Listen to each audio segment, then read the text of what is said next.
The Pope dies at the best time for Universal. The MCU consults the sacred text, and Joseph brings a pop quiz to the class. Oh, it's time for class. Class is in session! Roll call! Bueller. I'm gonna be late for class. Bueller. Am I hallucinating here? Just what in the hell do you think you're doing? Late for jokes. You're mine now. You belong to me. Did you study for the test? No more complaining. No more Mr. Kimblett to go to the bathroom. Nothing. There is no bathroom.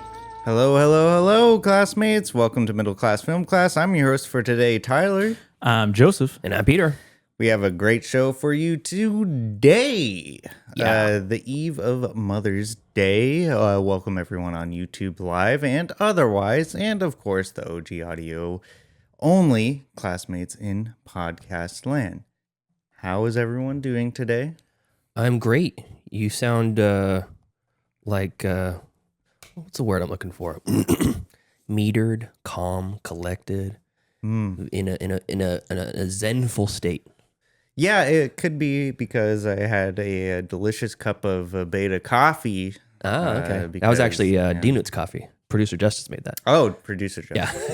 How could I forget? It's Romanian. He made it and It's he Romanian dipped. coffee. Yeah, exactly. You can't go wrong with Romanian coffee. Let's go around the table here. Joseph, how are you today? Good. Yeah, and you have a good week? Yeah. Yeah? Yeah. I mean, do you suffer from allergies? I mean, me and Pete, we suffer from allergies, but I don't think I've ever got a read on you that you suffer from allergies. I think we talked about this Yeah, we did. last week. A couple weeks ago, something like that. Yeah. I forget. I wasn't listening. Rule of thumb, your mouth is moving. Tyler's not listening. Somewhere else. Well, I mean, it's pretty bad, it seems like, for even non-allergy sufferers. Mhm. Like, Yeah. Bay Area people seem to be suffering quite a bit. I don't know Yeah. about you, Pete. I mean, you have the worst allergies The out of worst. all of us. The worst. Terrible. I mean, he's on death's door every time. All day. Every season. I don't go anywhere without my allergy eye drops. Like I could deal with the runny nose and the dry head and all that kind of stuff, but the itchy eyes, I fucking hate it. You just want to rip your eyes out and just like itch them like. But no like more. in your No hand. more. I keep allergy eye drops. Opcon A, that's my preferred brand. Right on. I keep one in the car. I always got that thing on me. One on my desk, all my desks at work. Yeah. I have multiple desks. Multiple desks. Yeah. I'm on the road, so my car is one like workplace, and then every one of my shops have a desk I sit at. Joseph, do you have multiple desks? Do I have multiple desks? Yeah. Like, do I own multiple desks? Do you have multiple desks? It's I a simple question. Is it? Well, you got the one at home. I have one desk that I own that I bought with my money And at home. you have a work desk. And then Oh, wow. He has there's a money. His desk at work. Yeah, well, not after the desk. I don't have any money. Yeah. There's a nice desk. Yeah, it goes up. It doesn't come down, though. Wow. Okay. Pete, how have you been? I'm fantastic. Thank you for asking, Tyler. Yeah. Week- Busy week? Yeah.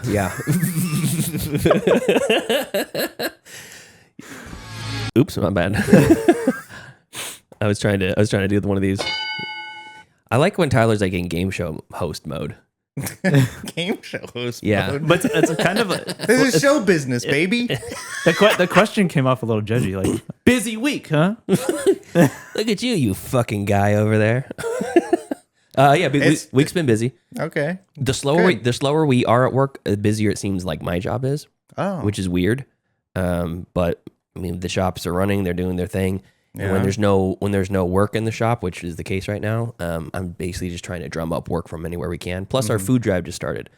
Yeah, you were talking about how you were going to shave your head Possibly. if We hit our goal. if you hit your goal. What was it? Like 70K? 70K. Yeah. 70 grand. Last year we donated $34,800 to the local food bank. Mm-hmm. Trying to double it this year. Yeah. If we double it, I'm going to shave my head. Yeah, I got about $1,200 worth of that food delivered to me. There's no shame in going. They don't deliver to your house. You actually have to. Well, then who was leave. delivering food to my house? That was your rich benefactor parents. We're like, if we don't feed It our was son, $1,200 worth of DoorDash. he's gonna die. No, there's no shame in using the food bank. I was talking to a friend the other day. No, there isn't. I was talking to a friend the other day who's in investment banking or real estate or something like that. Mm-hmm. And she says one of the people she was talking to is trying to do a reverse mortgage because she couldn't afford her home. She couldn't afford her living expenses and also to help out her family because she was putting her grandkids through college and she's doing all these nice things for herself. And she goes, today maybe I'll just have an apple for food. And so selfless that she's willing to sacrifice her own food to help pay for her kids' college or, Bible camp or whatever it is. Bible camp. Summer camp, church summer camp. With Bibles. Yeah, with Bibles there. But in my head, I was thinking that's a perfect opportunity to go use the local food bank. There's no shame involved in that, even though sometimes there feels like there's a stigma. It's like it's in place, and more so now than ever. It's important because systems are being cut, funding is being cut left and right because there's some cunt in office who is being a real bastard to the country. So 47 has been doing a number on our country, but again, anyone in the sound of our voices, please donate to our local food MAGAs, bank. Proud Boys, what have you. They're juggalos. they're undoing the Constitution. Yeah, well, But that's not besides the point. We're here to talk about movies, though. Yeah, we are, and that's Look what you did, Tyler. What did I do? You brought politics into the gab. I didn't bring any politics at all. I'm going to talk religion when it gets to my turn. What about you? What did you do this week? What did I do this week? I fell off of my bike. Sounds so definite. You ate shit on your bike. Yeah, I fell off of my bike like a complete idiot. I was riding down a road that looks like a screensaver for like a Windows screensaver screen. Mm-hmm. And I was taking this in the scenery. It was the golden hour. It looked. I swear to God, like you couldn't even. And you couldn't even take a picture and imagine like how beautiful it looked. And then all of a sudden, I get mollywopped by a pothole, fall over my handlebars, bruised probably 3 or 4 of my ribs, and I got road rash. And it sucked. I'm on the streets. I'm a tough guy. Not really. No. Don't mess with me. I'm gonna shoot you. Yeah. I mean, if I was a little bit more burly, probably I could be more intimidating. But I don't even look my age. But enough about my infirmity. Let's get into some gab and chatter. God damn it. Find some charity, you lad. Now's the time for gab and chatter. Gab and chatter, movie news, movie discussions, what have you. Joseph, what do you have for us today? I have no movie news or discussion to have with you. Holy moly. No. It's been a while since we've done any sort of... It's been a while. It's been a while since we've done anything fun on this show, so... This isn't fun to you? Chore of the show. Yeah. So I decided to just put together some quick trivia. God damn it. For you guys. All right. Tyler's like... I hate that game. I do. I hate these games. I'm not good at it. You don't even know what game it is. All right. Well. Now, because of the nature of like, I wanted to do it, but I didn't really want to think too hard about it. Dude, what the fuck? Okay. This is just going to be like general like movie trivia. Cool. Yeah. Like no real theme. Yeah. No real theme. I like general trivia. And the questions may be really easy, maybe difficult. I don't know. And it's just going to be a little like, I'm not going to go like you, Pete, you, Tyler specifically. Just, I'm going to ask the question. Whoever answers first, okay, you win. All right, got it. And then the points don't matter, or do they? All right, so this is whose line is it anyway style? Yeah. Okay. Now there's a couple questions here that are tailored to each of you specifically. Okay. But we'll get there. And because it is just basic ass trivia, I decided to make this add a little spice to it. Cool. Oh. This is general trivia or MCFC trivia, aggressive edition. Oh, okay. Okay. And we both have electric shocks tied to our taints at this point. Is that what that cable is? No, into my shorts. No, so I'm just gonna be mean to you. What that was? Okay. I'm just gonna be a random person with a crossbow. Okay. I'm just gonna be mean to you. We die by crossbow. Wait a minute. You're gonna be mean to us? Yeah. Okay, cool. So shut up. I'm into that. Shut up. Here we go. Okay. All right. First question, idiots. Okay. Margaret Qualley Yeah. is the daughter of which actress? Oh, Margaret Qualley? can I remember her name? I can see her face. She's in that doctor show. Is it Barbara? Barbara. Barbara who? Barbara. Barbara Qualley? Barbara Stanwyck. No. It's fuck. What was her name? Hurry up, morons. It's on the tip of my tongue. It's yeah. I give up. I can't. Yeah, I'm not gonna get it. God, you're stupid. Okay, what is it? The answer is Andy McDowell. Yes. I got it right. All right. Joe's 100 points to Joseph. Okay. Okay, dumbasses. All right. Love it. I love this. It's kind of hard to be mean and keep a straight face. I don't know why I'm getting turned on by you. In disparaging. what year Okay. did streaming-only movies become eligible for the Oscars? Ooh, that had to be 2013. I'm gonna say 2022. You're both fucking wrong. The answer is 2020. Damn. You didn't think about the pandemic? Yeah. I didn't Oh, think, yeah. Yeah, the 19. Oh, good. I'll remember that now. Okay. Fucking Okay. Idiots. All right. Okay. Okay. All right. Third question. The first Mickey Mouse film from 1928 entered public domain in 2024. What is the name of that movie? Steamboat Willie.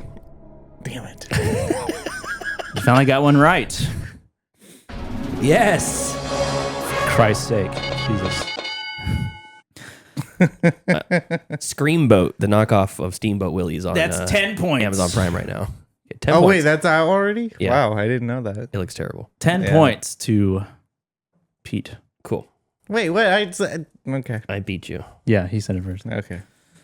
Gotta be faster than that, you fucking slow ass poke. Slow poke. All right. All right, where are we? Question 4. Whoops. What is Neo's real name John Anderson. in The Matrix? John Anderson. Thomas Anderson. Are you sure? You sure it wasn't John?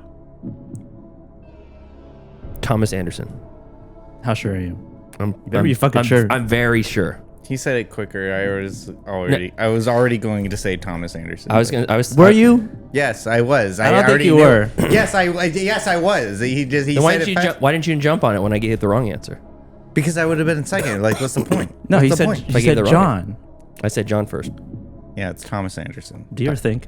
Thomas Anderson. Do I? It's the game, okay? It's aggressive trivia. Thomas Anderson? Yeah. That answer is Born on 9/11. correct. Yeah, he was born on 9/11. That's when his driver's license expires. It always expires on your birthday. Does it actually? Yeah. Oh. Okay, next question. In Blade Runner, what is the name of the company that creates the replicants? Oh. Pass. I figured you would pass. It's not Waylon. No, why the fuck would it be Wayland? Wailing It's not even the Yutani. same That universe. was the joke. I'm gonna say Wayland Industries. Not even close. Wayland Yutani. Even further away. It's not even the same universe. Hiroshima yet Nagasaki. Mike Tomlin. Mike Tomlin.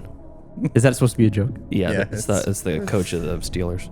Jesus fucking Christ. You don't even like sports. Yes, I do. What are you What's the talking answer? about? What's the answer? The answer is Tyrell. Tyrell Corporation. That was close. No, you fucking weren't. God, you're stupid. Is it like one of those restaurants where love this. the waitresses talk shit to you the whole time? Yeah. Yo, yeah. But if you talk shit back, you get kicked out, you know? yeah, you actually? What? Yeah, you do. Yeah, you can't. You can't. No. They can disparage. It's a one-way street. Yeah, they can disparage you, but you have to take it. Just like how I'm taking it from Joseph. Wow. All right. Let's go on the board. All right, so minus 50 points for both of you. Okay. Fuck. Damn. I'm at 50 points. Next question. In the original Willy Wonka, who is the first kid that Oompa Loompas sing about? Oh, it's the fat boy. Augustus Gloop. I don't know the name. I just His name know is he's Who's the first kid that Oompa Loompas sing about? It's the German kid who loves chocolate and he Fucking wrong. what really? Is it Mike TV? No, Pete. Who is it? What was your answer? Augustus Gloop. Correct. Wow. All right. Score one for the good You guys guys. are doing terrible. Yeah. What's the score? I don't know. You're winning, I think. We're not. I was gonna say Joseph's. I'm getting them all right. Fuck, man. Okay. Next question. In Breakfast at Tiffany's, what is the name of Holly Golightly's cat? What? Jewel? Have you seen Breakfast at Tiffany's? No. Clearly. I have not. I have not seen it. Clearly. Neither of you have seen Breakfast at Tiffany's? Pearl? No. No. It seems like an insufferable movie Precious? to me. I'm gonna say Well, Audrey Hepburn is a vision. The in name that of the movie. cat. name of the cat. Context clues. Her name is Holly Golightly. And it's Breakfast at Tiffany's. It's set in somewhere. You are so slow. Is she black? It's a black cat? No. Oh. Would that make a difference? Yeah, it would. I'm going to say Colonel Fuzzby. Is it Precious? What is it? Not even fucking close. Okay. The answer is Cat. Cat? The cat's name is Cat. Oh, wow. Yeah, I really don't want to see this movie now. You can get Fucking, you name your cat Cat? I've known people name their cat or dog, but not movies. Yeah, that's dumb. I've never heard of someone named their dog Dog. DOG. Interesting. I had a friend whose dog's name was DOG. That's so funny. This movie we see Mickey Rooney playing Asian. Yeah. Oh yeah, that's right. Oh my god. Yeah, you would love it, Tyler. What?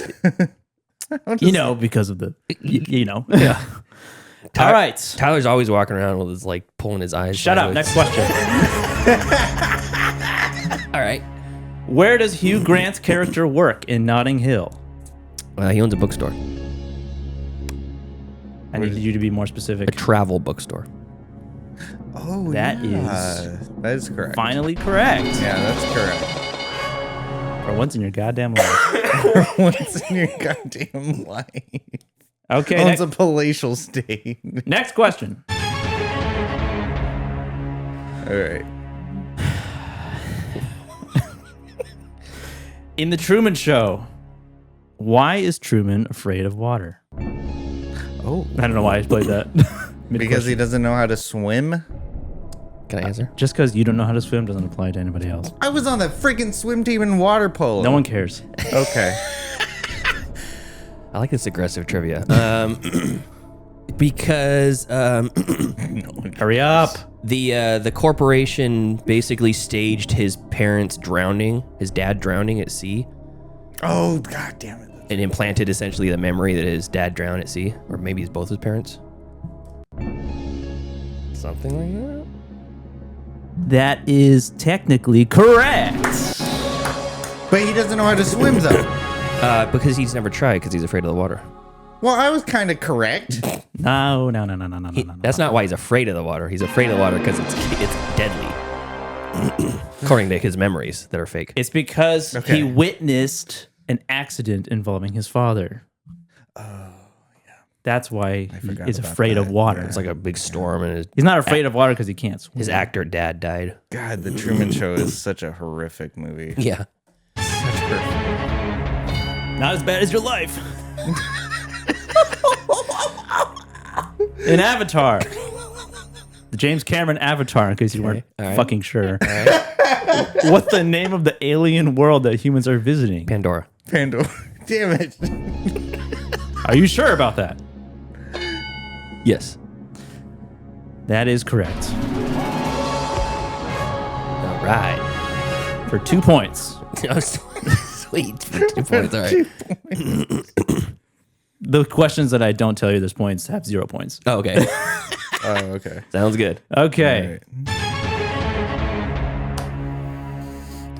Who is the only actor to receive an Oscar nomination for acting in a Lord of the Rings movie?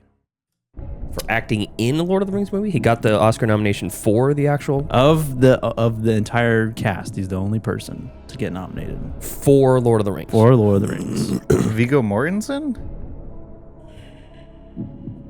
Actor. Yes. The person who's in the fucking movie. You know, actors, they're on the screen. Can you be more specific? They're human. I'm gonna say. It's the guy that plays Gandalf. Ian McKellen? Yeah, Ian McKellen. Sir Ian McKellen. Oh, yeah, sorry. You were wrong, by the way. Oh, what? That is... Actually, you know what? What? He said the name, What? Ian McKellen, first. Oh, okay. So Tyler! Finally. That's not his name though. It's Sir Ian McKellen. He wasn't born that way. That's a good point. Oh, so now we're dead naming people? That's just a We're dead naming Sir Ian. pre-birth naming people. It's more title. I think Sir is a title, not a name. for sure. It is a title. I almost thought, like Chris says Golem. I almost thought maybe Andy Serkis. He got Golem, Andy Serkis. Well, Andy Serkis does deserve an Oscar if we're going to talk It's just a about nomination. A category, at least. All right. All right. I'm liking this trivia. it. All right. My ego doesn't like it though.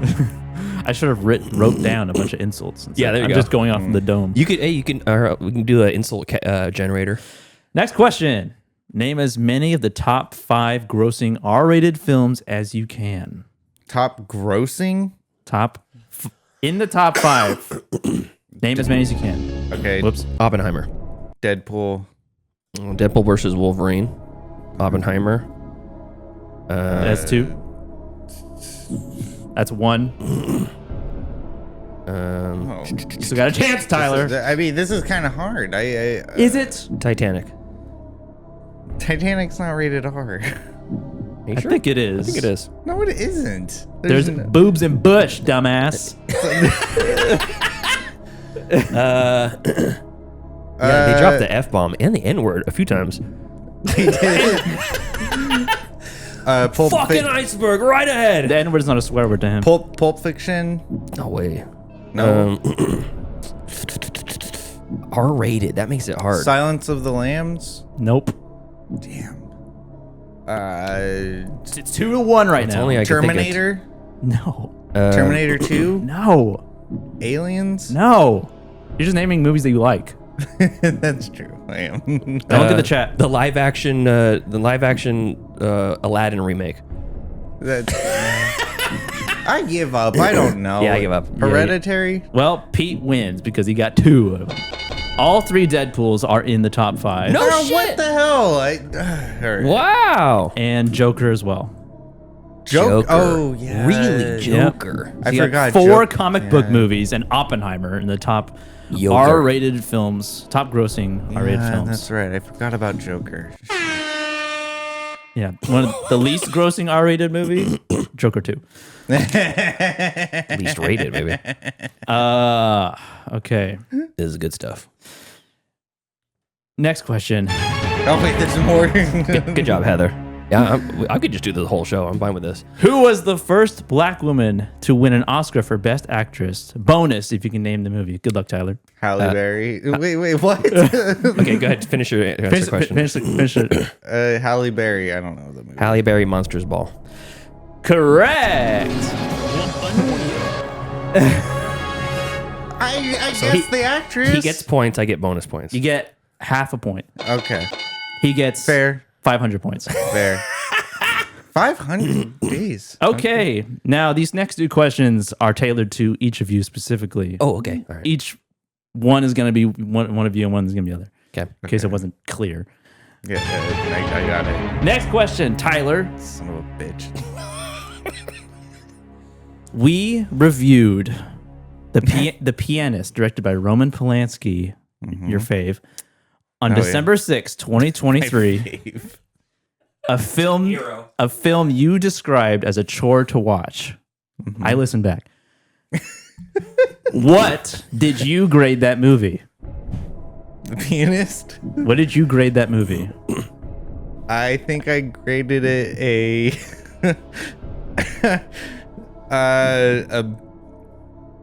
chore to watch. It was a chore to watch. I do remember that. You and your crazy grading system. misunderstanding mind. Or inunderstandable. Yeah, incomprehensible. Yeah. Yeah, fair enough. Yeah, I think I graded it a B+. B+, huh? Yeah. You thought you gave it a B+. You're saying you gave it a B+. Unwatchable. A movie that was a chore to watch. What was it? Your hero directed it. My hero. Yes.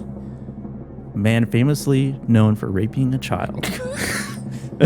In a hot tub. 13 years old. She was drunk. You say She was drunk. You say B+. Incorrect. Really? Incorrect. What did I He give gave it? A. He gave it an A. Chore to watch. Hate it. A. All right, fair enough. Yeah. I stand by it. Last question for you, Pete. All right. For 1 billion points. Okay. 1 billion. And if you get it wrong, it's 500 million points. Okay. All right. Before we switched to letter grades, Yep. we used a 1 to 5 scale. On episode 9 of the show, Okay. uploaded November 6th, 2019. Okay. What did you give George of the Jungle? Ooh. Towards the jungle. Christ. Can I ask a question? No. Was it within the range? Was it a joke answer like minus 10 stars or something No. like that? Okay. No. So it was a real no. Okay. I believe you mentioned something about. I was probably being a little harsh on it. Okay. 1.5. 1.5. Yeah. Final answer. Yes. You are saying 1.5. that you gave George of the Jungle I remember hating it.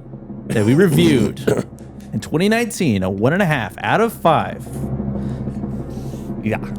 You are incorrect. What'd I give it? 2 stars? 2 stars. Yeah, I was either 1.5 or 2. I remember hating it. Well, That was. I wish I could say good job, but you guys did terribly. Yeah. Yeah. You know what? This is I'm on fire. I want to do some more trivia. I want to do some more trivia. We'll just do this for the whole show. At this point. Fuck the French Connection. Fuck all the news stories. Hell no. I hate that game. And that concludes aggressive trivia. Very good. Thank you very much. I love it. Love it. Hold on, let me get back to my normal, nice. Normal, demure, Yeah. mindful nature. Let me change. I'm like, Where am I? All right. that's it. All right. Well, that was great. So, Pete, do you have any? Yes, I have a news story. That's not aggressive or disparaging towards any of us. Are you guys Catholic?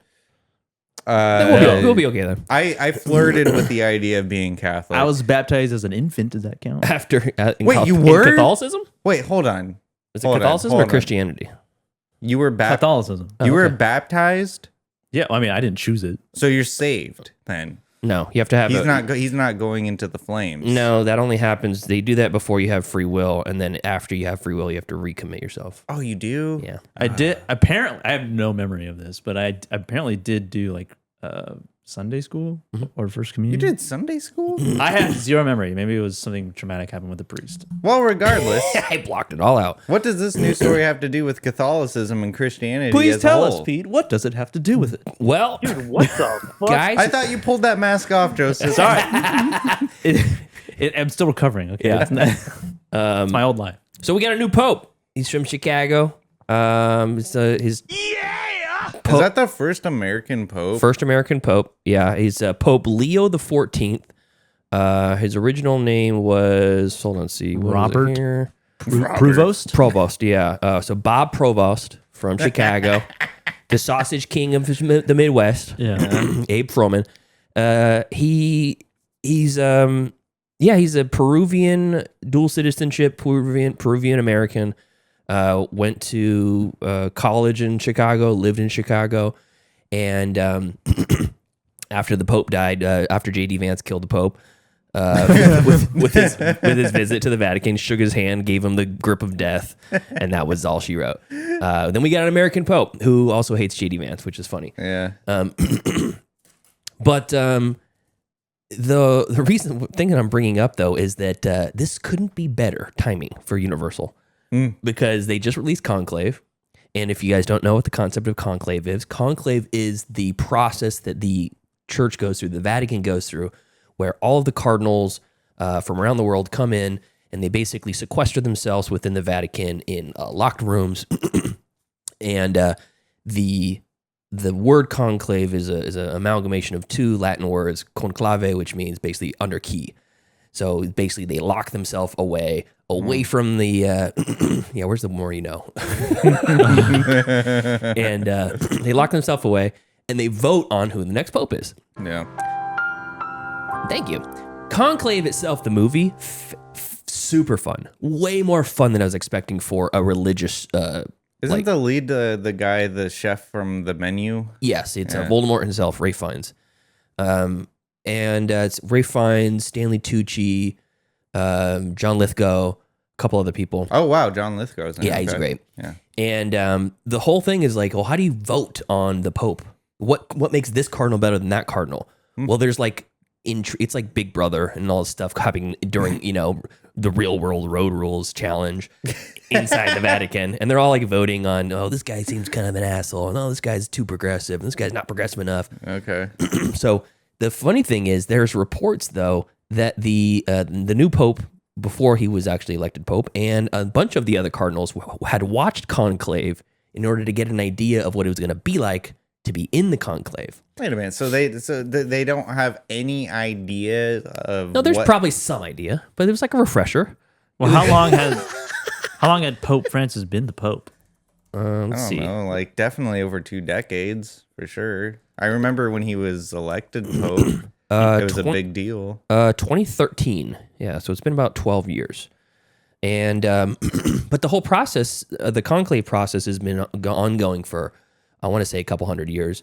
And back in the day, they used to put them all within like the confines of the Vatican itself. And some of the cardinals were getting sick and dying because there was like they were there in there sometimes for so long because you have to have so many votes, and they'd have round after round after round of votes. They get sick because they were in such poor squalor conditions. They didn't have like individual rooms like they do now. Yeah. So it's undergone some sort of transformations over the years, and it's just a fucking thing that the church made up to figure out how to vote on the Pope. Just like religion. Yeah, exactly. It's And just so some they made shit it- that somebody made up one day, and everyone follows it for some reason. And they made a movie out of it. And it's And then very interesting. And then the Cardinals had to watch it just to remind themselves what their duty was. Some of the Cardinals. Yeah, some of It's the Cardinals. like 12 Angry Men, but Catholic edition. Yeah, it's like 100 angry Catholics. Versus one gorilla. It would win. It would win. They have the power of God on their side. And anime. and anime, yeah. So after the Pope's death, views went up on Conclave on the streaming services 283% in the Jesus Christ, Nearly- 283%. yeah, it tripled in overnight from the day before the Pope died and the day after the Pope died. Wow. It tripled immediately. And I imagine it probably went up from there. And I would say, even without the Pope dying, the movie's worth your time. Very fun watch. And you're thinking, this is a religious drama. It's a lot of talking. It's a lot of cardinals stuck in a room somewhere. And how can this be interesting? How can this be boring or fascinating or whatever? And it is fascinating. Also, great looking movie too.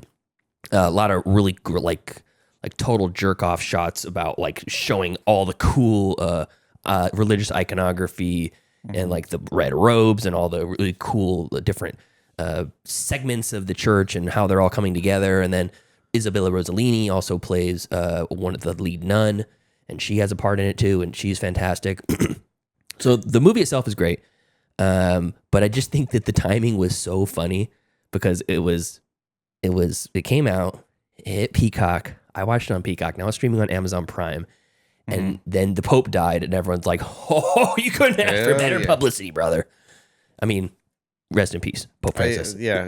Rest in peace. I'm joking. Yeah. Well, I mean, it's interesting that because they're so secretive about like how they choose the Pope. So to have a movie They about send smoke signals Yeah. to let you know if they've had. the white smoke is when they decided, and Black smoke means they burnt the brisket. yeah.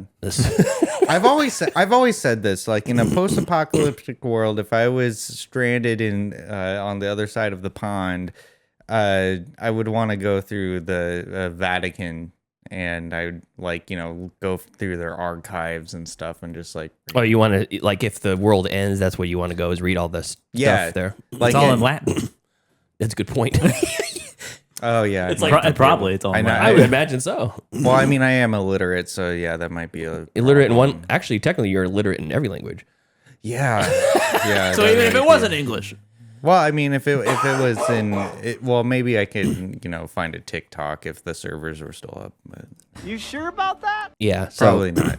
So, anyways, Pope Francis. This guy is a piece of shit. so that's But yeah, accurate. rest in peace, I guess. They all watched Conclave. Not all of them, but a select few. Oh, The one- the newbies. The noobs. Yeah. And the weird thing is, this new Pope is the first one to have a social media account. So people here are we like, go. going back through his Twitter and stuff, and they're like, "Oh, this Pope is so woke." And you're like, well, it's pretty much just saying this is not accurate. Jesus would actually believe this. Oh yeah. And the modern, Those people are like those MAGAs. the modern Trumpers are calling him Marxist. woke Marxist Pope. Yeah. So stupid. And that was my that was my ghost cover band in high school. Woke Marxist Pope. Good band name. Yeah, great band name. So, anyways, I just thought it was hilarious, and there's actually footage of Pope Leon. Is it Leon or Leo? Leo. Pope Leo Leo. the 14th at a Chicago White Sox game at the World Series like 4 years ago in the crowd. Oh really? Like, yeah, it's just him just like cheering on the Red White Sox because he's fucking from Chicago. Poor White Sox fans. Pope. So, anyways, that's exciting. And go watch Conclave. And also, go watch The Two Popes. Let me see where that's streaming at. Two Popes, and just watch. Wait, now there's two of them? Wait, that's illegal. Two Popes is on Netflix. Conclave is on Amazon Prime. Now, that's a double header that has legs. I'm telling you. That That is, need even Pope content. yeah. And then watch The Pope's Exorcist afterwards. Probably. So that's it. That's all I got. All right. My news story for this week. I think we talked about the Blade series. Pope's Exorcist is on Hulu. Sorry. Oh, okay. I didn't even. I thought you were joking. It's actually called The Pope's Exorcist. Yeah, streaming. It's a Russell Crowe movie. Russell Crowe, super fun. Oh, that's right. Yeah. Ralph Ineson voices the demon, Nice. which is perfect. nice. Yeah. Definitely check that out on Hulu. Yes. You fool! That's Paul Dano. Oh yeah, my bad. Wait, it's Paul Dano. The Blade trilogy, which is beloved by all Is of it? us here. No, it's not. The two movies. I love the two movies. The third one's dog shit. Oh. Jessica Biel is terrible, Okay. Well, I mean, terrible, and it's not just her. It's and most Ryan of the Reynolds movie. too. Oh yeah, Ryan Reynolds. I forgot he was in that one. And it's PG-13. And Guillermo del Toro was nowhere to be seen in that movie. True. Yeah. Well, Wait, you like Blade Trinity? Yes. Really? Yeah, I like that movie. I'm sorry, that's incorrect. Oh. We're still in the game. Yeah. Oh, wait, we are? Well, anyway, so I think on the show, but previously in previous episodes that we talked about Blade being redone or remade by the MCU, and we haven't seen a new Blade movie yet. It's famously been in developmental hell. It lost directors. It's the only constant really has been Mahershala Ali.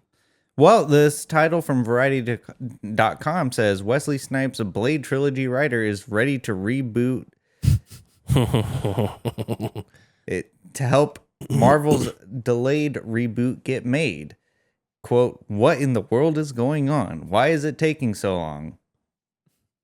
What are you guys doing over there? Yeah. I mean, what do you mean, why is it taking so long? It's in developmental hell. David S. Goyer...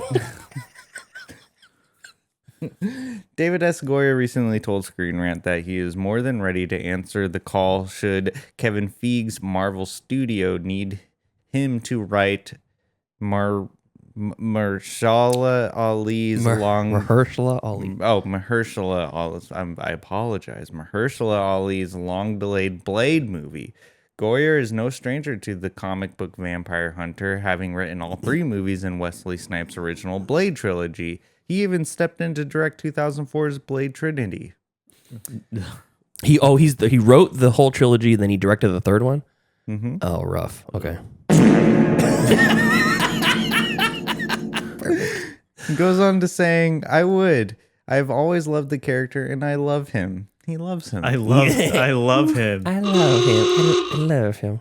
So basically, the whole article is just summarizing that the original writer is frustrated of the delay of the reboot of the Blade franchise. Mm-hmm. And I feel his frustration as well, because I think we have Sinners that came out, which is a vampire movie, which I heard great things about. Mm-hmm. But I think we need a honest to God action vampire movie, much akin to Underworld and Twilight.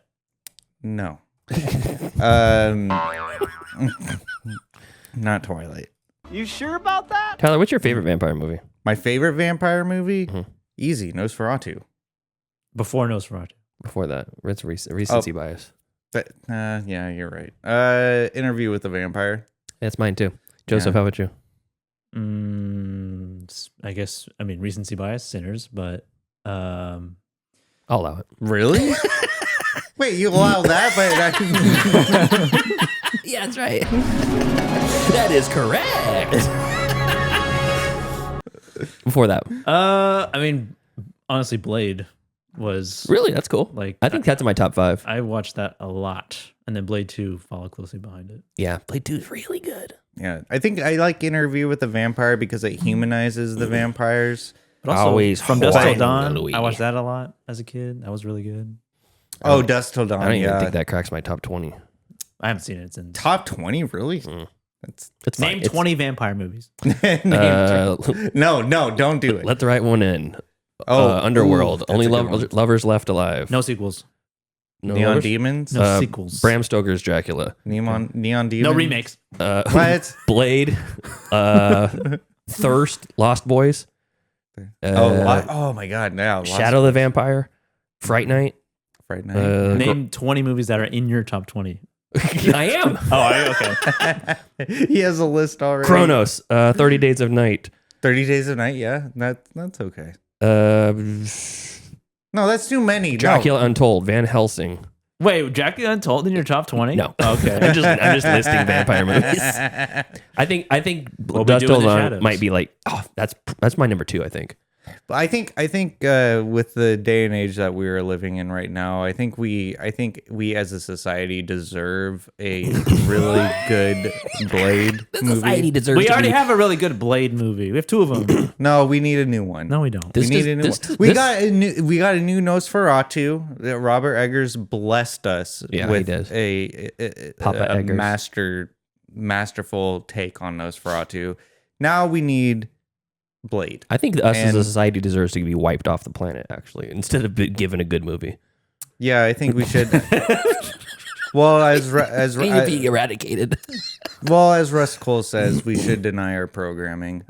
But I think that we need more of that, like kind of like mid 2000s or early 2000s action kind of movie, like Underworld. Like Underworld, exactly. Thank you. Underworld's pretty fun. The later ones kind of suck, but like the first two, I think were good. Well, I love the super vampire, like the Lycan vampire hybrid. Yeah. He looks like a demon. I mean, like and the lead singer of Creed at the same time. Well, I spend a lot of time alone. I spend a lot of time alone, and I actually was thinking about this. And my life. I think that we need. Yeah. You created life. Yeah. Yes. I think the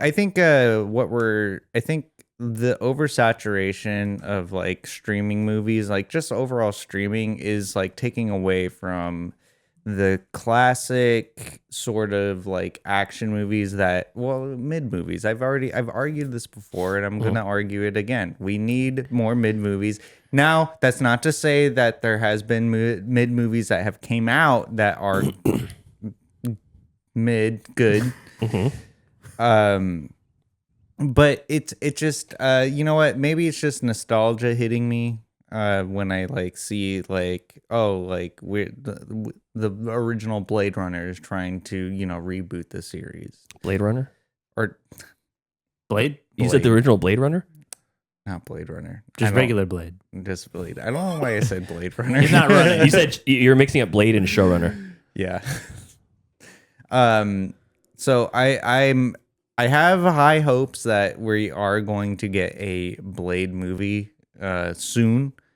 Whether or not that's Wesley, I hope Michael B. Jordan takes up the helm as That's Mahershala Ali. Well, I want Michael B. Jordan. Well, Michael A. Jordan. I don't know who that Which is. is Michael Jordan from the Chicago Bulls. Yeah. I don't know. He's friends with the Pope. He's acted before. I would like Michael B. Jordan to play as a vampire in some sort of movie. Well, spoiler alert, he does. That was a joke. I'm glad you caught on. That was the joke. Damn it. So the original writer of Blade is going to be trying to expedite this. Did he say he was? Or he just... Yeah, that's what I... No, he said he's willing to step in. No one's asking him. He's just like, hey, guys. I'll do it if you want. I mean, no big deal. Yeah, that's what I'm saying. He's willing to do it. But he's not doing it. No. Well, I mean, no, there's no plans. It's just that he's very vocal. He's very vocal about this IP. Sorry. What is that? I don't even know what that is. Wait, what was he being interviewed about? About Blade?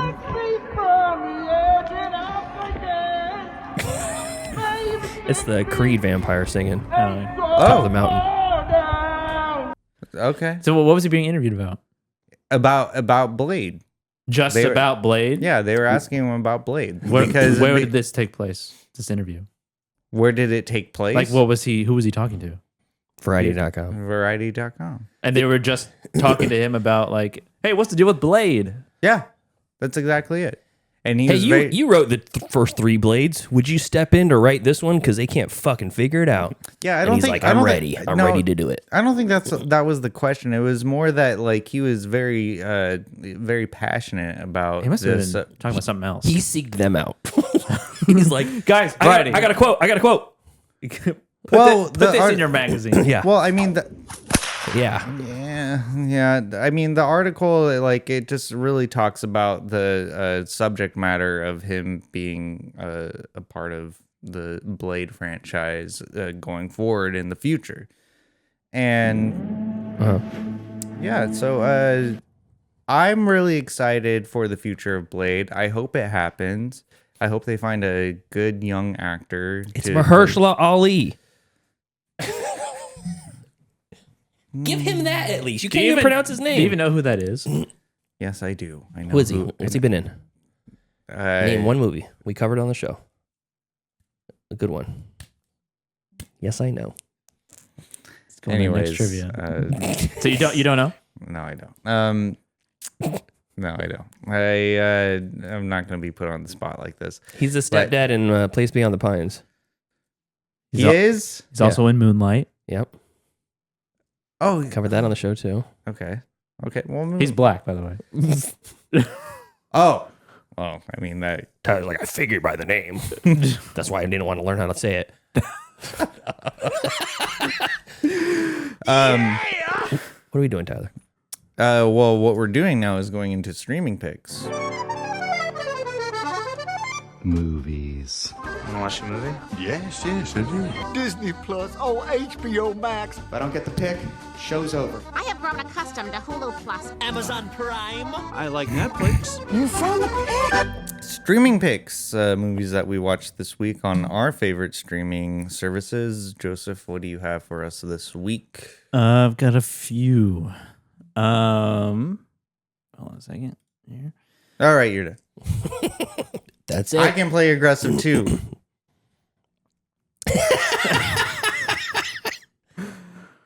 I could be mean too. Okay.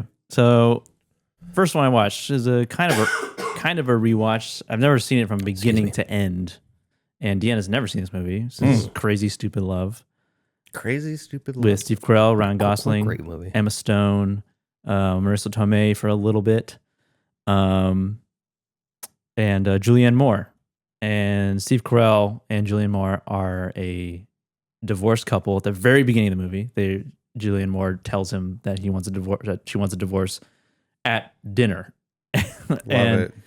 And then Steve Carell then proceeds to move out of the house, starts to spiral. Ryan Gosling plays like this sort of like matchmaker kind of character. Although like a hitch, but not, it's not like his job. It's not like a profession. He just sees Steve Carell coming to the same bar that he goes to frequently to pick up chicks, and Steve Carell's just by himself looking like self-destructive behavior, moping, right? And so he decides to step in and help him out, give him a makeover, all this stuff, build up his confidence, and get him laid. Yeah, and just have him approach women, and it's kind of a that sort of classic rom-com energy. Yeah, it's come out in 2011, and it's a very fun and funny movie, and it has a little bit of a twist in it. If you don't know, I won't mention it. Yeah, it's a good reveal because it's a pretty entertaining reveal, for sure. Okay. Yeah, high recommend as far as rom-coms go, and that's streaming on Netflix. So fun. Really fun movie.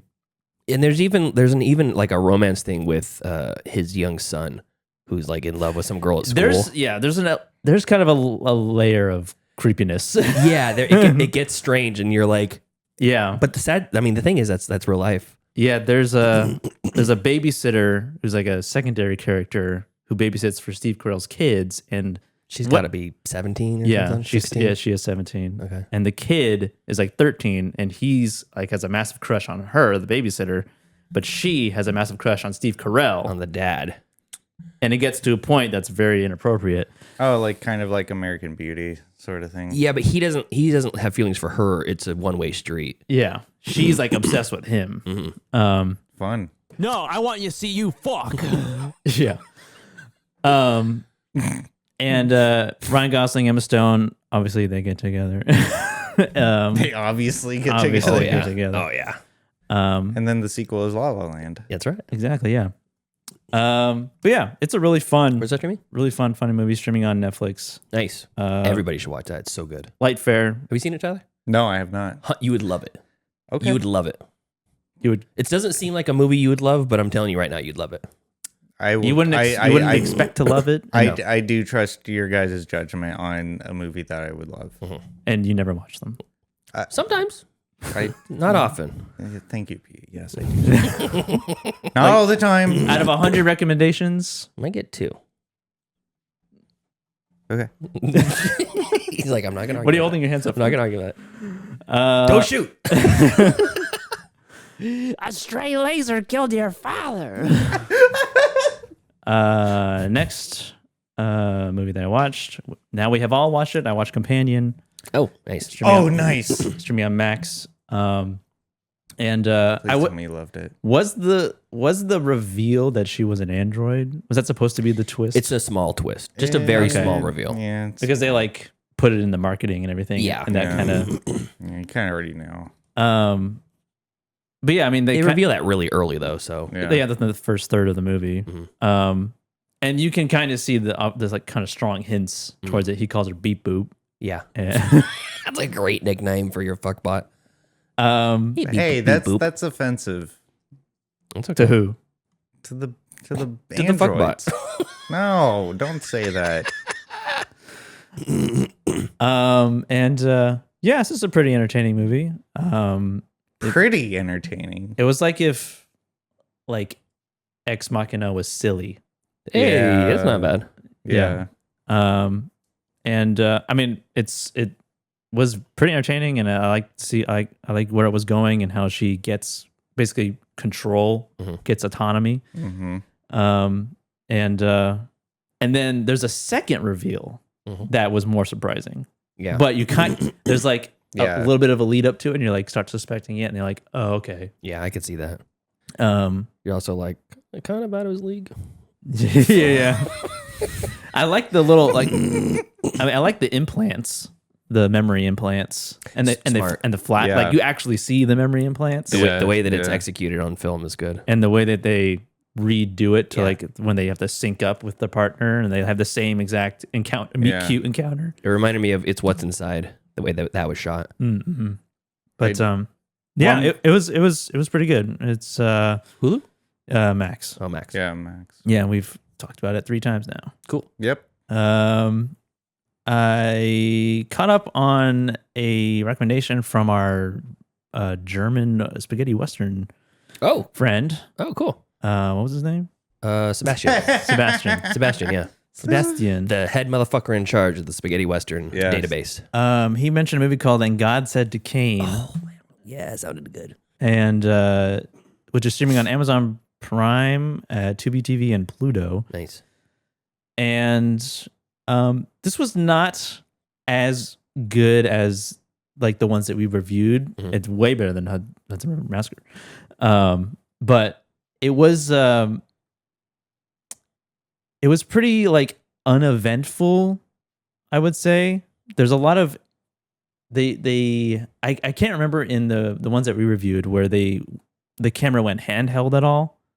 I don't think so. Yeah. In this, there's quite a few scenes, especially in the beginning, where the camera is handheld in like this sort of wide angle lens, which I thought was really interesting and really cool. And Klaus Kinski plays the main character, and it's a story about a guy who was wronged, and he goes for revenge like 10 years later, and which is kind of the plot of a lot of them. Yeah, it's just someone out for revenge. Yeah, and but he was wrongly imprisoned, and he was served 10 years, and now he's out, and he's back. He's going out for revenge for people who wronged him. Got it. And that's Klaus Kinski. Now the really interesting part of this is that the climax of the revenge part takes place during a tornado. Oh, so it's that's weird. Very windy. Very windy. And but it's not like action packed or anything. It's kind of tame in that regard. But I would say it's a strong recommend. Cool. He described it as like a gothic horror. I mean, a lot of it takes place at night, especially during the like shootout. But yeah, it was entertaining for sure, and I would recommend it. And God Said to Cain. Yeah, that's a sweet title. Yeah, it is. And then I didn't know I was rewatching, but I rewatched for Car Chase May, To Live and Die in LA. Ah, nice. And I was doubled up on your Friedkin. I put it on. I was like, this looks familiar. I'm like, Willem Dafoe is in this. Oh, there he is. Yeah. Because it was streamed by Adam Murphy on his Bootleg Cinema like last year, I think. And I at the time when he streamed it, I actually was not paying that much attention to it. Like doing something else at the same time. I remember the counterfeiting, and I remember the guy, the old man about to retire, gets killed 3 days before he retires. Yeah.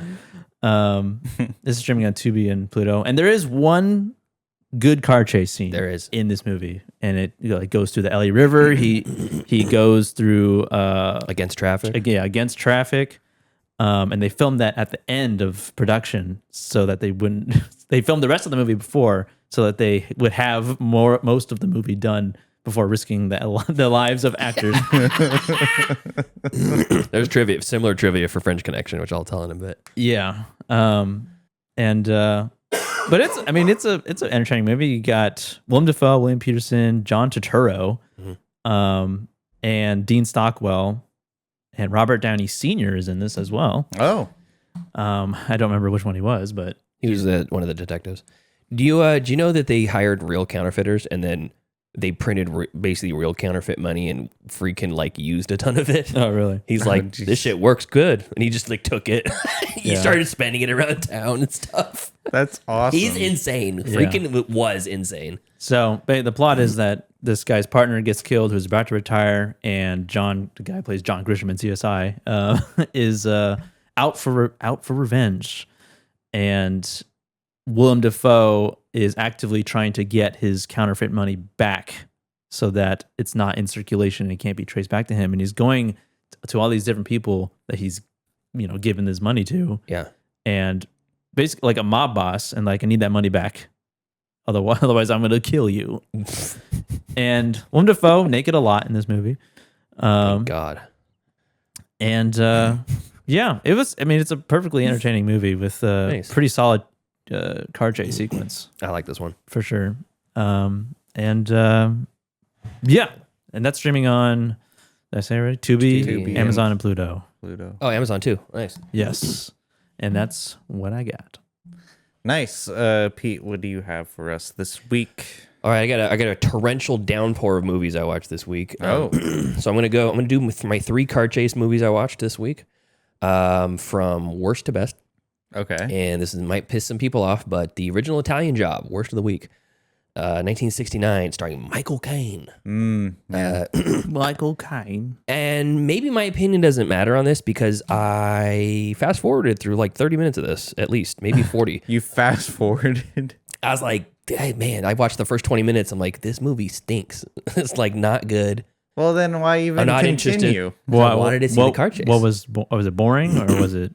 The tone was weird. It was like I didn't care about the characters. It was confusing near the beginning.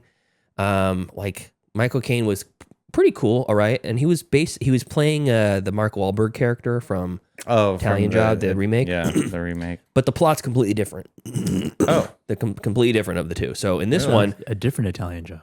In this one, Michael Caine, Charlie, gets out of prison at the very beginning. Okay. And as he's leaving prison, I can't tell if he's talking to another inmate or like a prison warden or something like that. But he's like, I'll talk to you later, so and so. And he goes, we got a full chat in the chat, by the way. Chris Geiger, Heather, Bruce, and Angry Otter, aka Michael, all in the chat. What's up, fellas? And Heather. Guys. So he gets out of prison and he's like reassimilating himself into life. And there's a great scene in a like a suit shop where he's trying to get the fashion. He's like, I've been locked up so long, this stuff's not in style anymore. And it felt very Austin Powers, where he comes out and he's wearing the crushed velvet suit with the tassels on his wrist lace and all that stuff. Yeah. And the tailor is basically trying to set him up with modern clothes and stuff. And and then he goes to pick up his Aston Martin DB4 from the garage he had it parked in for the last 8 years or whatever. Fancy. And there's this goofy ass scene where he tells the guy to run it and rev it up and stuff. And he goes, I think it needs a little bit more air on the 4th barrel of the carburetor. Like, shut the fuck up. You can't tell that. You can't tell that by listening to that. The fuck up. Yeah, you can't name the cylinder, that it needs, or the barrel of the carburetor. It needs more, You sure about that? Air fuel mixture or whatever. Hey, we should probably report 3rd barrel. Anyways. So, and then it just kind of goes into the planning of the heist and stuff, and I'm just losing steam on this, and I'm like, this movie's just not made for me. I didn't like it. So I fast forwarded to just before the heist starts. Yeah. And they're not in the remake. The Italian Job happens at the very beginning. You see the heist, and then they go. They get the what's his name, Edward Norton's character double crosses him. He kills what's his name, Donald Sutherland. Oh yeah, and then, I forgot he was in that one. And then fast forward to America, and they're trying to basically find Edward Norton's character and get all the gold back. Right. They're trying to basically revenge him. It's like Dungeons and Dragons, Honor Among Thieves. Yeah, very similar. Said many times. I've said it many times. It's a cliche for a reason at this point. Yeah. So, but in this one, all they're doing is it's all leading up to the heist. So in the remake, the Italian Job, you get a good heist at the beginning. It's really cool. And then you get and then you get a kind of a halfway heist in the middle, and then the nice heist at the end. You're like, very cool. Yeah. But this one is just kind one of heist. Yeah. And the driving was fantastic. Really? The driving scenes was fantastic. They worked with the Italian mob, and they were driving through parts of Italy, different cities in Italy. And the Italian mob basically shut down the streets without the permission of the government and let them shoot because they liked it. Fiat, that the company also donated like 500 Fiats to the production so that they would stack all the frames of the movie would have all these Fiats in it. Oh, okay. They wanted them to, instead of have 3 Mini Coopers, they wanted them to have Fiats. But the production said, this is a British movie. They have to be Mini Coopers. So Fiat said, that's okay. We'll still give you the 500 cars to fuck with. And they let them. Nice of the Italians. And the Fiat let them drive on the roof of their Fiat production facility because they have a racetrack that was built in like 1920s on top of the Fiat production facility. That's so fucking cool. Yeah. And they jumped from rooftop to rooftop for real in the production. Oh my God. The factory workers of the Fiat factory left work because they thought someone was going to die when they made the jump because they saw them lining it up and doing test runs and stuff. And they all left because they thought someone was going to die. It's like, yeah. Yeah. They're like, I don't really want to see part of this. So the chase scene, phenomenal. Really, really, really worth it. 100%. The movie itself, not so much. And then it's got a really cheesy end. So, I mean, it's all right. That's the worst one. I got to give it 3 stars just because there is some really phenomenal car work in it. And Michael Caine's fun and stuff, but there's like, I didn't really care too much about many of the characters. Even after I'm like 25 minutes in, I just didn't give 2 shits about the characters. And, yeah. And again, my opinion is skewed on this because I didn't watch the entire thing, but I just it was not landing on me. I don't know. I don't think it's skewed. I think you're okay. It is. I didn't watch the whole movie. So whatever. Italian Job 1969. That is streaming on. Let's see here. Please tell me. Paramount Plus. Oh, okay. Yeah. Some of these I did have to rent though, and I really wanted to watch this. So then I watched the remake, The Italian Job from 2003. And that's the second to worst one. Second to worst one. Yeah. I've only watched 3 chase movies this week. But what I didn't know about this, because I've seen this movie a couple times already, was this is directed by F. Gary Gray, who did Friday. Same director that did Friday. Also, The Fate of the Furious and Straight Outta Compton, Men in Black International, Lift, Law Abiding Citizen, which I love, Law Abiding Citizen, and Be Cool, which I love too. Yeah, I like Law Abiding Citizen. I didn't like the ending, but great movie. So The Italian Job is also not great, but it's more consistently, fun, and it's a 3-star banger because it's not a good movie. But if you know what you're getting yourself into and you want a cheesy sort of heist movie with Seth Green, Mos Def, early Jason Statham where he's still clinging on to the hair that he had, playing a guy named Handsome Rob, and Charlize Theron as Donald Sutherland's daughter. Yeah. Little babe. White safecracker. So, I mean, this is a very, very fun movie. And the other thing I forgot about this movie is when I saw it as a kid, I thought, oh, they're pumping up these fucking Mini Coopers. You know? And I got the remake of The Italian Job mixed up with the Fast and Furious franchise. Because in the Fast and Furious franchise, they legitimately go into the shop and they get upgraded engine stuff, they get upgraded suspension and nitrous oxide and all this other shit. Yeah. And in this, he hires a guy named Wrench, lame nickname for a mechanic. Wrench. And he's like, we need to lose some body fat on this. He's like, leave it up to me. And then it cuts to them in the shop and doesn't like do anything. Yeah, he's like, I lost you about 60 pounds of weight on each one of these. They're ready to roll. And you're like, what? Where did you lose 60 pounds? And you see some parts like on a shelf somewhere, and he's like, these are unnecessary parts. That's how you got the weight off. And it's like, it's a strut. It's like a whole bunch of struts. You're like, you took the shocks off the damn thing? You put different, I mean, sure, you put different ones on, but they're probably heavier. High performance struts are usually generally heavier than, factory ones. So when I looked at it, I'm like, they didn't really do much to it, I don't think. No. They looked like standard, and as they're driving and stuff, I'm like, they don't look anything special. Mm-hmm. But the chase sequences are very fun. Mm-hmm. And there's a moment in a tunnel where there's a helicopter versus one of the Mini Coopers, and he attacks it with the tail propeller of the helicopter, attacks the car with it. And I was like, that's cool. Yeah. So I think this is a movie. It's a lot of fun, and it's way cheesier than I remember. But you know what you're getting yourself into. Hopefully, so that's streaming also on Paramount Plus and Hoopla. Next best chase scene movie has a ton of chase scenes in it. This is Baby Driver from 2017. Edgar Wright. This is on heavy rotation in my house, so I needed no excuse to watch it again. But this is like probably my 5th time watching this movie, and it's, in my opinion, damn near perfect. Even the least beloved Kevin Spacey. Oh, I was going to say, I was like, what did Kevin Bacon do? The least beloved Kevin Spacey is in this. And he, unfortunately, he plays a great creep. And he's perfect in the role. So I hate the fact that I love him in this. But Ansel Elgort is fine. I don't know why everybody hates him. He's probably the worst part in it, but he's still fine. I love the female lead. I can never remember her name, but she's just so charismatic. Lily James is the name. John Hamm's great in this. Eliza Gonzalez is great in this. John Bernthal for a moment. Flea's in it for a moment. And then, of course, Jamie Foxx just crushing it as a villain named Bats. So very fun. Some of the best driving I've seen in a long time in Baby Driver, and it's really hard to top that. So, all right, those are chase scene movies. Other movies I watched this week, there is a new one out that is it's called Drop from 2025. You do have to rent this one. We rented it because Brianna really, really wanted to watch it, and it's fine. Not worth a rental. Yeah. It's just like maybe 3 stars if you're lucky. A woman who may or may not have killed someone in the past, like her abusive ex-husband or something like that, goes on a date for the first time at some fancy restaurant on the top of a skyscraper. Nice. And somebody keeps airdropping her photos, memes. Oh. But they're like airdropping, like, you stop ignoring me, this and that, whatever. And, if you turn around again, I'm going to kill your son or something like that. And then sends her videos of the masked person at her house, outside the room of her son or whatever. And she's just at this swank restaurant. Yeah, she's at a really nice restaurant with a date on her first date with this guy, and she starts getting these, and she doesn't excuse herself. Like, okay, he says, if you leave the date, I'll kill your son. So you have to stay at the date. So there is some interesting intrigue there, and trying to figure out why this person is doing that. And it has to be somebody in the restaurant because it's like within airdrop distance.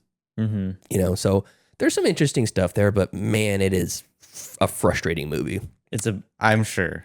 That sounds frustrating. The plot takes, like, it exists within our time. Correct. It's not an evergreen it story. relies on he said on like modern aired. technology. It's kind of which is interesting because, like, it kind of, for some reason, it started reminding me of that movie Cellular with Chris. Similar. Chris Evans. Yeah, similar. And Kim Basinger. Right? I don't know. She gets kidnapped, and like she's like wiring a phone, and it just calls him, and he becomes the guy who has to save her. I don't know. He's like, hey, a joke is a prank. You're pranking me. Yeah, I'm joking. But the lead in it is, the female lead is Megan Fahey.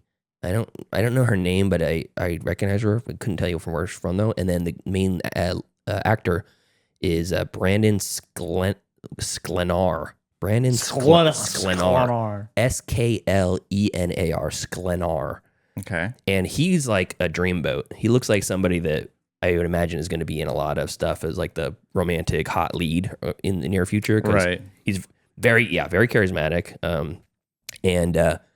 But they're like, no one would stay at this date. There's so much shit going on. She's constantly up and down, going to the bathroom, going do these things with her phone. She tied to her phone the whole time. He would have just left, But anyways, this would never happen. It would never happen. This is bullshit. So don't rent that one. Wait for it to come for stream for free. But it's like a Wednesday night stream. Oh, okay. Next one is another one. Unfortunately, you have to rent. Brianna also really wanted to watch this. This is a shark movie. She loves shark movies. Seeing a trend here. It's called Fear Below from 2025. Fear Below.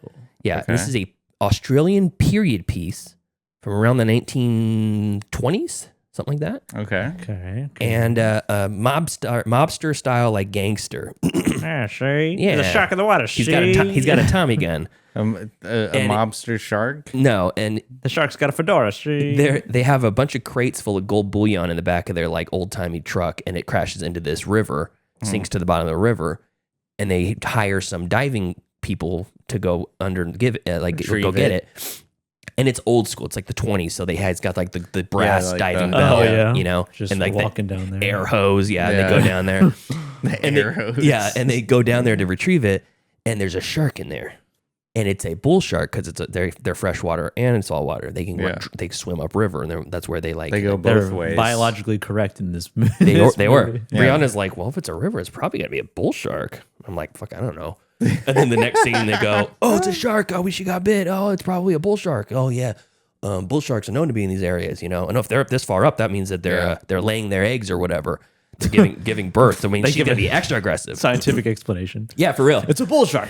They are both salt and freshwater. Yeah, they do. And it's pregnant. And it's like this And is it's angry. clearly a really low budget shark movie, but it's probably like 5 to 10 times better than most shitty low budget shark movies. It's actually pretty good. Name a shark movie without below in the title. Swim, Difficulty impossible. Black Demon, The Reef Stalked. Deep blue sea. So, anyways, the characters in this are actually likable. You like the people. There's an Aborigine native that is like working with the diving crew named Jimmy. He is. Is this in Australia? Yeah, it's in Australia. Oh, okay. Yeah, and he is so like likable and charismatic. You love him. And so, like, extra half star for Jimmy. It's like a 3.5 star movie. All right. But it would be like a 3-star banger if it wasn't for Jimmy. So that one's If it wasn't for Jimmy. It's like a $6 rental, $7 rental. So if that sounds like your jam, great. But it'll probably hit Shudder or something within the next 6 months. Next one I watched as a recommendation from Uncle Trip when he donated $20 last week. He said, Oh, yeah. he said, watch Nandor Fodor and the Talking Mongoose. Streaming on Prime, Roku, Plex, and Fandango at home. This is starring Simon Pegg as Nandor, Dr. Nandor Fodor, and he's a supernatural investigator. He basically He's a Ghostbuster. but he's more of a skeptic. He exists, and this is a real person that exists. Is based off a true story. Oh, And he essentially goes to this the Isle of Man somewhere in the UK. okay. And visits there, and he's like a Hungarian immigrant to England, so he's got an interesting accent. Sounds almost like Tell me what's up. Hans Landa Oh. from Inglourious Bastards. Oh, okay. He's got that sort of cadence when he speaks English. And he gets this letter written to him that he says this on this farmhouse, this family can attest that they have a talking mongoose there who speaks English. But yeah. And he for whatever reason he feels like this is interesting. I'm actually going to investigate this one. I don't know why he chose that one versus all the other letters he got, but his whole thing, he's like James Randi, the honest liar, James Randi, who he wants to disprove these supposed extraterrestrial or supernatural events. Right. Ghosts aren't real. You're saying that they are. I'm going to go disprove this. I'm going to treat, you say you're a psychic. I'm going to disprove you in public, that sort of thing. Yeah. So he goes to this farmhouse, and their whole family's like, "Oh yeah, his name, the mongoose's name is Jeff," and they're like, "Oh yeah, Jeff must be out in the cave. Let's go out to the cave. Jeff, are you in there? Are you in the cave, Jeff? Oh, he must not be there. He must be shy today." And he's just like, "What the fuck is going on here?" But then you see little glimpses of Jeff, behind a wall, looking through a wall or whatever. Then you hear his voice, and you hear stories of all the townspeople who've had their own encounters with Jeff. Oh, Jeff. And it's pretty interesting. So this is kind of like a cross between a Lemony Snicket movie, which I called last week. I said it sounds like a Lemony Snicket title, yeah. but mixed with some Wes Anderson, because there's these little vignettes where the stories are happening that kind of flashes to whatever. It's really deliberate, like framing of a lot of scenes, not too pretentious or too over the top, not too much rip off of a Wes Anderson. But I thought it was a pretty interesting movie, and it's definitely not what I was expecting. And it was funny. Minnie Driver is also in this. She's his female assistant who like She helps. should have been an Italian job. She should have. Minnie Driver. Very Thank you. Very good. Well, very that's good. enough Okay, yeah, please. I'm out of here. Yeah. You're gonna pull Costanza. Joseph hit. Yep, he's leaving the building. He's walking out the door. Very good. Congratulations. Go out on top. You'll never beat Minnie Driver. So anyway, that's streaming on Amazon Prime. Absolutely worth the watch. Nandor, Four-Door, and the Talking Mongoose. Right on.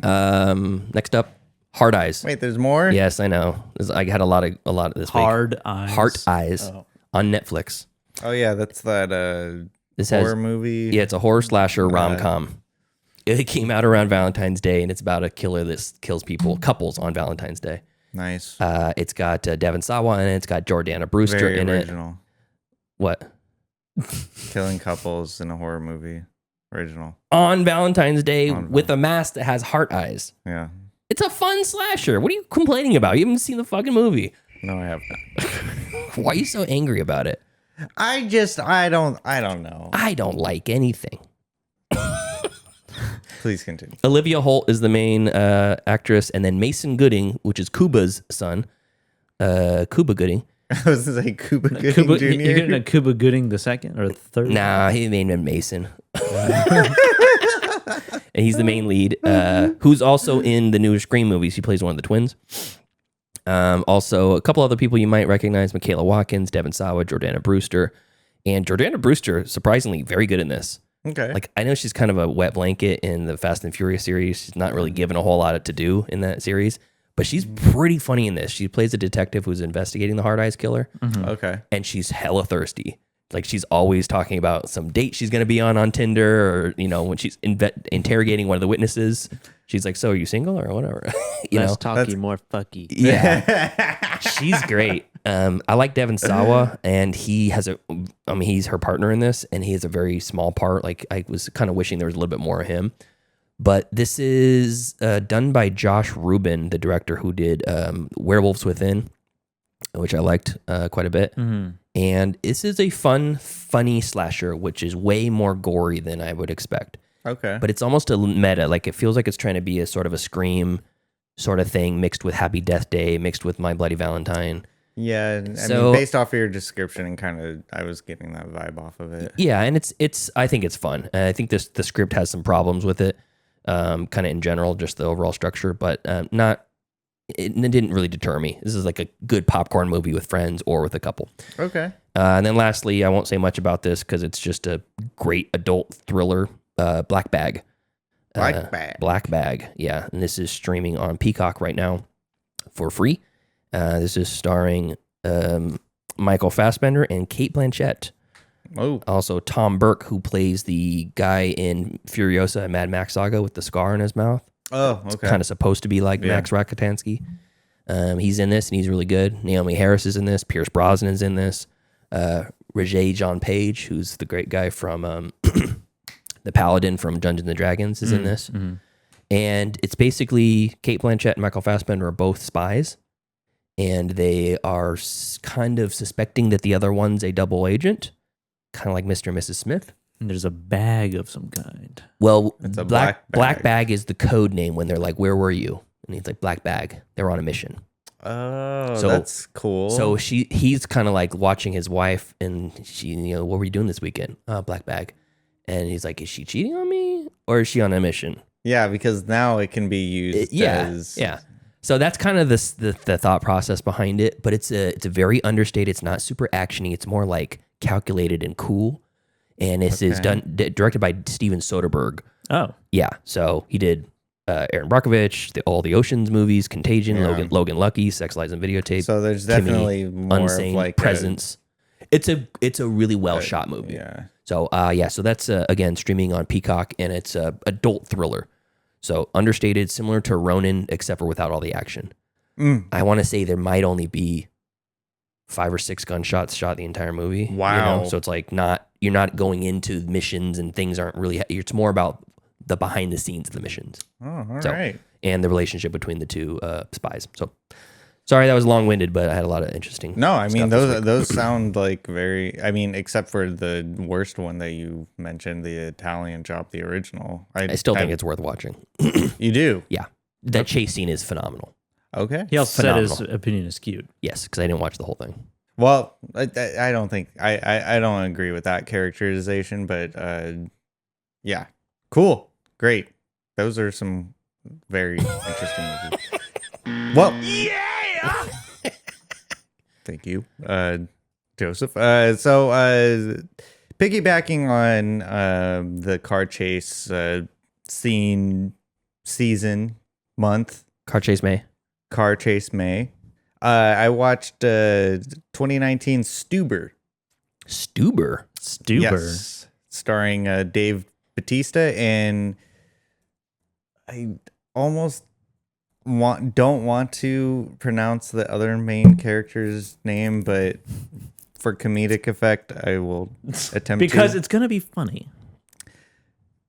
Kumail Nanjiani. Kumail Nanjiani. Just say you only know white actors and just clear it up for everybody. I really only. You're not wrong. But yeah, this was directed by Michael Dowse, written by Tripper Clancy, who is Tripper? We all know. Tripper Clancy. Yeah, Tom Clancy's son. Really? No, I don't know. Okay. Tripper. So this movie is really funny and fun. It's about a detective, Dave Bautista, who he gets laser eye surgery, and he's trying to bust a drug lord, like, sort of operation, and he doesn't know how to use Uber, and his daughter teaches him how to use Uber, like the app. Mm-hmm. And then so he needs to get to this place where his partner is at, because his partner was undercover, and so he hires an Uber, and Kumail's driver. Kumail is the driver, and Kumail is basically his like pseudo partner throughout the whole like movie. So it's like Deadpool when he gets the taxi and the Indian guy's the taxi driver. Correct. Okay. And it's what there is multiple car chase scenes, but I would think that the most memorable one is at the climax of the movie, where he's getting chased by the drug pin lord. Or drug king, kingpin. Kingpin. Okay, yeah. Lord. Lord. I don't know. But drug kingpin boss. But what's funny is he's in a Nissan Leaf. Okay. And he's getting chased by a Cadillac Escalade. All right.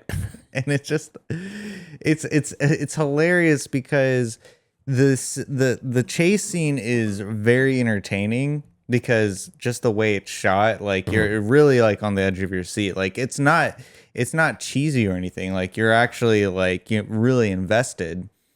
But then like you kind of like back out of the scene a little bit, and you realize this is a Nissan Leaf, like being chased by a Cadillac Escalade. Like, come on. Come on, what? Like, come on, like that Escalade would have ran that car off the road like in seconds, probably. Yeah.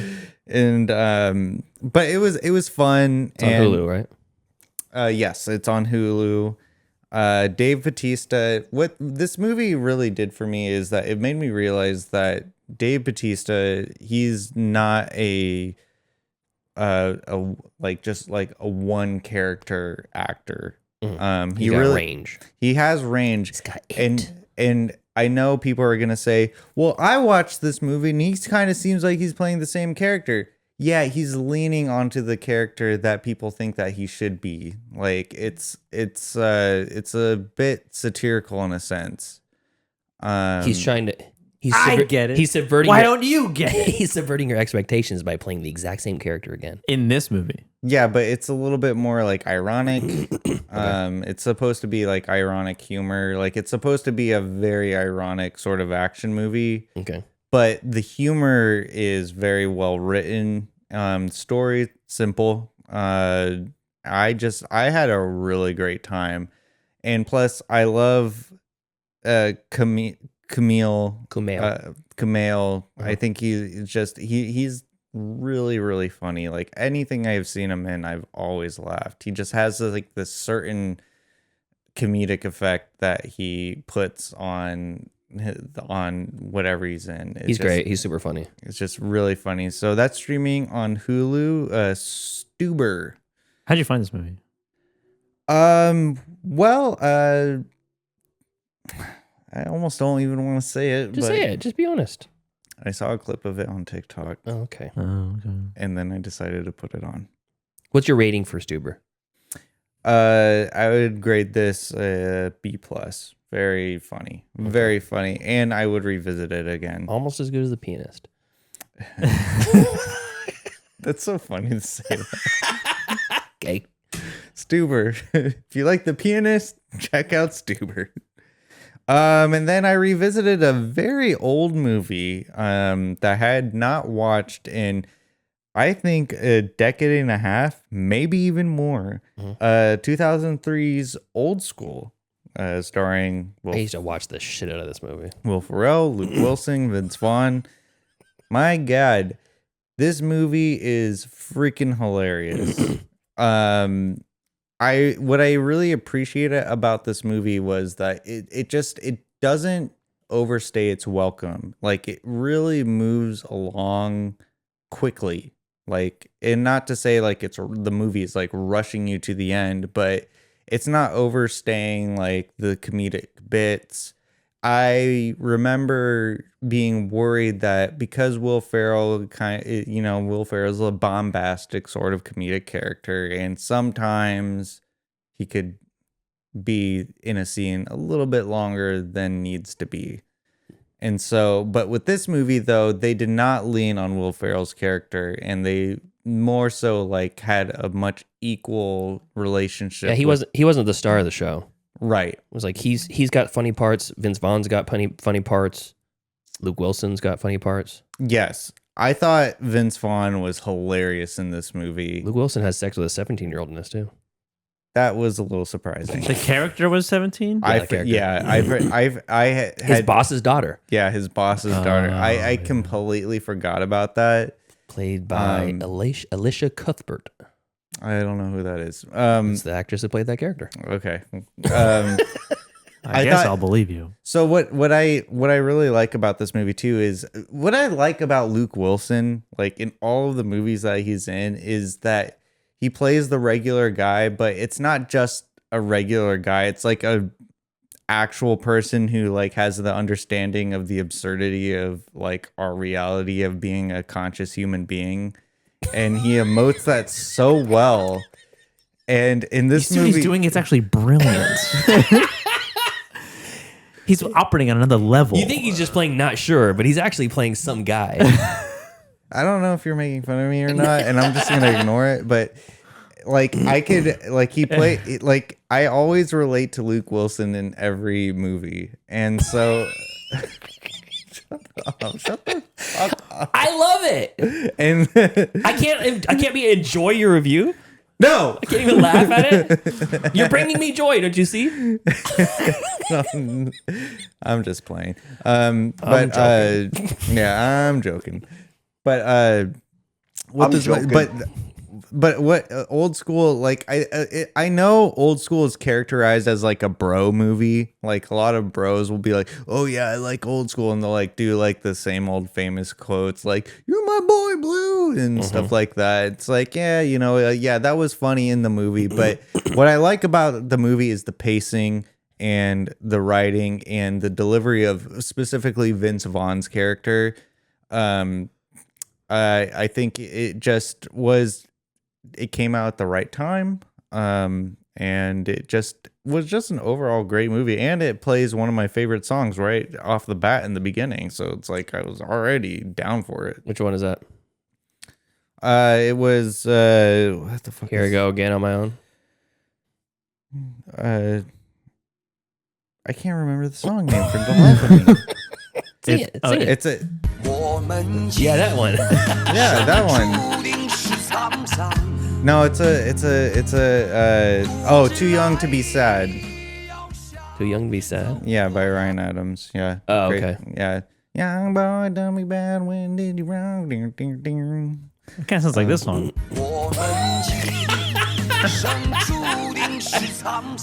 Yeah. Yeah. I mean, I might have to. Ellen Pompeo is also a fox in this. Oh yeah. Yeah. Love her. I've always loved her. But I think like I mean, it That just. Sissy I'll Spacek always vibe. love her. I always will and I always will- have. Yeah. Always will. Always have. Yeah. Grey's Anatomy is like basically softcore Yeah. porn to me. Oh my god! What? I gotta say I agree with you on that. Many times. Where's it streaming? This is streaming on Amazon Prime. Oh no, Paramount Plus. Okay. Yeah, good. Just a really really fun movie, easy watch, and I think Jeremy Piven's great in this too. Cheese. yeah, just a very fun movie. Is And David Dastmalchian his assistant in this? I'm like trying to recall, Cheese's assistant. I don't even remember a lot of this movie. Cheese is not the assistant; he's the dean. I know, but Cheese's assistant. Oh God, I don't know. I don't think so. I don't think so. Sean William Scott. I forgot. He's the donkey wrangler. Oh yeah, You got a fucking dart in your neck. You got a dart. You took a dart in the jugular. That was a funny sequence too, and like I said, and like the whole movie, like when they do like those like outrageous like comedic bits, like it's not too long. Mm-hmm. Like when Will Ferrell gets the dart in his neck, like it plays out like in the perfect amount of time. Like he like says like his funny lines, and cool then with the legs. You're in a shame spiral. And he says the funny lines, falls over. That's it. Then it moves on. Almost dies in the pool, and then makes out with Sean William Scott when he's being resuscitated. Yeah, all the bits just play out in the perfect amount of time, which makes Old School a damn near perfect comedy. That time was classic. Yeah, I love it. I would say so. Yeah. I feel like I watched another movie, but I can't remember. It's okay. We're already almost at 2 hours, so oh, we not a big are. deal. Oh, okay. Well, I started watching Anger Management. That's a funny movie in its own right. That's all I have for this week. Patrick Fischler, not David Dastmalchian. Patrick, so stupid. You're so stupid. Fischler. It was Fischler the whole time. Fischler. In my head, I was imagining Fischler too.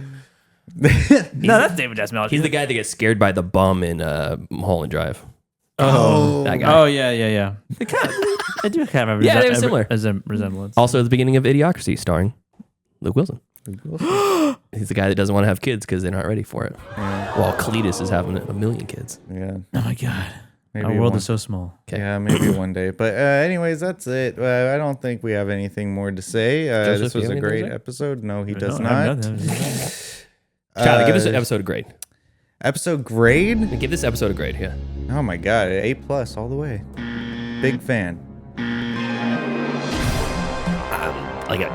Maybe a B minus. What do you think? Oh, stop it. I don't know. Great. Because I hosted the episode, it's a B. No, it doesn't have to be about you. Minus. It might be about you. I actually, I think it was, this gets a B. Yeah, I think actually, this has got to be an A because of the Mini Driver joke. Oh, yeah. That's right. Somehow. So, anyways, anything else? Me? No. No. Okay, thank you to our cool ass yard duties over on Patreon. That's Javier, Heather, Michael, and Chris. And if you want to support us as well, you can go on the Patreon, patreon.com/middleclassfilmclass, or you can just watch on the live stream, watch when we release the episodes later in the week on YouTube. That is another way to support without having to spend a dime. We'll make Daddy Bezos or whoever owns YouTube pay up. We're almost at $100. We're almost on the edge of being able to get our first money from YouTube. I don't understand how we aren't. We've been getting tipped by Trip. Uncle Trip, yeah. We have to get $100 tip from Trip. Trip tip. The old Trip tip. But you have to get $100. And when he was in the chat. There we go. Once you hit 100, then you can deposit. All right. And it's going right to the food drive. Yeah. Wait, what? But anyways, so until next time, where's my drop here? There we go.